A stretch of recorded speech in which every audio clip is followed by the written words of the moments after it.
Hi friends, welcome back to my YouTube channel. तो बंधुरा आजकेर एसेছি একটা নতুন ব্লগ নিয়ে। আজকের ব্লগটা একটু অন্যরকম। যেমন আমি রাইডিং করতে ভালোবাসি তেমন কিন্তু রান্না বান্না করতেও খুবই ভালো লাগে আমার। তো যে কারণে আজকের এই ভিডিওতে আমি তোমাদের সাথে একটা রেসিপি শেয়ার করব। অনেকেরই জানা, অনেকেই খেয়েছো, বাট আমি এটা বাড়িতে একবার ট্রাই করে দেখতে চাই, তাই এটাকে একবার বাড়িতেই ট্রাই করলাম। আজকের মেনলি রেসিপিটা করতে চলেছি মিক্স ভেজ। আর তার জন্য আমি এখানে ফার্স্ট আলুগুলোকে ছাড়িয়ে সরু সরু করে কেটে নিয়েছি। আর এরপরে আলুগুলোকে ভিজিয়ে রেখেছি বেশ কিছুক্ষণের জন্য, যাতে আলুর স্টার্চগুলো বেরিয়ে যায়। তো তারপরে একে একে করে বাকি যে সবজিগুলো আছে সেগুলোকে আমি কিন্তু কেটে ফেলবো। এখানে বাকি যেগুলো নিয়েছি তার মধ্যে রয়েছে, এখানে নিয়েছি আমি পরিমাণ মতো পোস্তদানা, আর এটাকে কিছুক্ষণ ভিজিয়ে রাখবো। আর এর সঙ্গে আমি নিয়ে নিয়েছি বেশ কয়েক পিস কাজু বাদাম, যেটাকেও কিন্তু আমি এর মধ্যে দিয়ে ভিজিয়ে রাখবো, কারণ এগুলো ভিজিয়ে রাখলে তবে কিন্তু বাটতে সুবিধা হবে আর পেস্টটা বেশ মিহি হবে। তো দেখো, এগুলোতে আমি কিন্তু জল দিয়ে এখন কিছুক্ষণের জন্য রেস্টে রেখে দেবো। এবারে এই রান্নাটা করতে আমি একে একে নিয়ে নিচ্ছি ঘি, তার সাথে নিয়ে নিচ্ছি একটা মাঝারি সাইজের ফুলকপি, তার সাথে নিয়ে নিচ্ছি অল্প একটু গাজর, যেটা সরু সরু করে একদম কেটে নেবো, যেরকম আলু কেটেছি সেরকমভাবে কেটে নেব। তার সাথে এখানে আমি নিয়ে নেব স্বাদ মতো টক একটু ফ্লেভার আনার জন্য একটা ছোট্ট টমেটো, ছোট্ট ঠিক না মিডিয়াম সাইজের একটা টমেটো নিয়ে নিয়েছি। আর এছাড়া নিয়ে নিচ্ছি কাঁচা লঙ্কা বেশ কয়েকটা, তার সাথে নিয়ে নেব একটা ক্যাপসিকাম, এটাকে দানা বের করে সরু সরু ছোট ছোট করে কেটে নেব। এবং তার সাথে কড়াইশুঁটি, যেটা কিন্তু এই তরকারিটাকে খেতে ও দেখতে আরও ভালো করে দেবে। আর নিয়ে নেবো এক টুকরো আদা, তার সাথে সরু সরু করে পনিরগুলোকে কেটে নিয়েছি।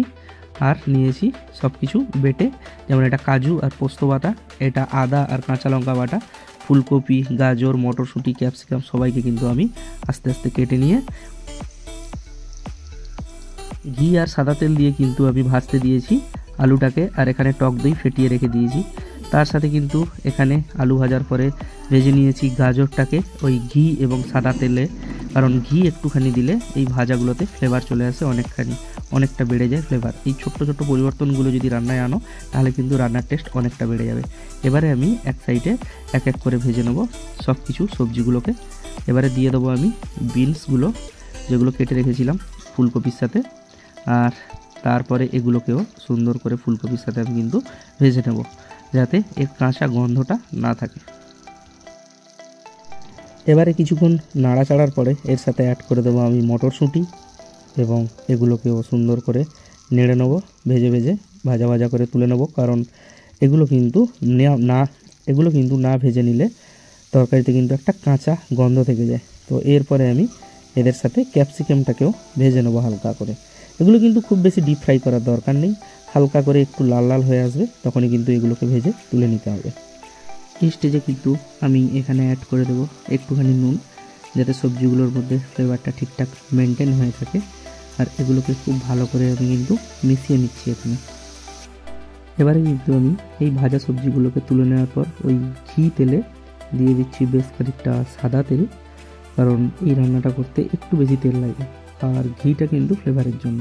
এবারে আমি দিয়ে দেবো তেজপাতা, তার সঙ্গে একটা শুকনো লঙ্কা আর দারচিনি, আর দিয়ে দেবো বেশ কিছু শুকনো গরম মশলা, তার মধ্যে এলাচ, লবঙ্গ আর গোলমরিচ। আর এগুলোকে কিন্তু একদম হালকা আঁচে একটু ফ্রাই হতে দেবো। এখান থেকে যখন গন্ধ ছাড়তে শুরু করবে সুন্দর, তখন গ্যাসের ফ্লেমটা কমিয়ে আস্তে আস্তে অ্যাড করে দেবো এখানে যে কাঁচা লঙ্কা আর আদার পেস্ট রাখা ছিল সেটাকে। আর এটা দেওয়ার সঙ্গে সঙ্গে কিন্তু প্রচুর তেল ঠিক রবে কড়া থেকে, একটু দূরত্ব মেনটেন করে, কারণ কিছুক্ষণের জন্য, তারপরে কিন্তু এটা বন্ধ হয়ে যাবে। এবারে এটাকে হালকা খুঁটি দিয়ে নেড়ে নেড়ে যখন দেখবে তেল ছেটকানোটা বন্ধ হয়ে গেছে, অর্থাৎ জলটা কমে গেছে, তখন কিন্তু এখানে অ্যাড করে দেবো আমি কাঁচা টমেটো। আর এই কাঁচা টমেটোটাকে ম্যারিনেট করার জন্য, মানে গুলিয়ে নেওয়ার জন্য কিন্তু এখানে দিচ্ছি আমি একটু লবণ, কারণ এই টমেটোর মধ্যে লবণ দিলে কিন্তু খুব তাড়াতাড়ি এটা গুলে একদম নরম হয়ে যায়, নাহলে কিন্তু অনেকক্ষণ শক্ত থাকে আর নাড়তে নাড়তে অনেকটাই সময় চলে যায়। দেখো নুন দেওয়ার পরে টমেটোগুলো কিন্তু গুলে একদম নরম হয়ে যাবে। আর এদিকে কিন্তু আমি ফ্রাইং প্যানে পনিরটাকে ভাজতে দিয়ে দিয়েছি সাইডে, কারণ পনিরটা হালকা ভেজে নিতে হবে, খুব বেশি ভাজলে কিন্তু এর স্বাদ থাকে না। তো চলো এবারে দেখো এখানে কিন্তু টমেটো আমাদের পুরো গলে গেছে এবং তেল ছাড়তে শুরু করে দিয়েছে। আর এই স্টেজে আমি অ্যাড করে দিচ্ছি কাজু আর পোস্ত বাটাটা, এটা দিয়েও খুব ভালো করে কিন্তু আমি মিশিয়ে নেবো তেলের সঙ্গে। আর বেশ খানিকক্ষণ নাড়াচাড়ার পর এখান থেকে যখন আবার তেল ছাড়তে শুরু করবে তখন কিন্তু আমি এর মধ্যে অ্যাড করে দেবো হলুদ গুঁড়ো বেশ কিছুটা পরিমাণ মতো, সেটাকেও কিন্তু খুব ভালো করে আমি মিশিয়ে নেবো। আর তারপরে অ্যাড করে দেবো কিন্তু আমি ফেটিয়ে রাখা যে টক দইটা ছিল, তো এই টক দইটা অ্যাড করে এটাও বেশ খানিকক্ষণ নেড়ে নেবো যাতে তেলটা ছেড়ে দেয়। তো তেল ছাড়া শুরু হয়ে গেলে এখানে কিন্তু পরিমাণ মতো একটু চিনি দিতে হবে, যেহেতু এই সবজিটা বা মিক্স ভেজটা আমি কিন্তু রুটির সঙ্গে পরিবেশন করব। আর এরপরে ভেজে রাখা সবজিগুলো কিন্তু আমি দিয়ে দেবো আর সেটাকে খুব ভালো করে মিশিয়ে নেবো এই গ্রেভির সাথে। তো গ্রেভির সাথে এটা কিন্তু খুব ভালোভাবে মিশে গেছে। এই স্টেজে কিন্তু আমি অ্যাড করে দেবো ভেজে রাখা পনিরগুলো।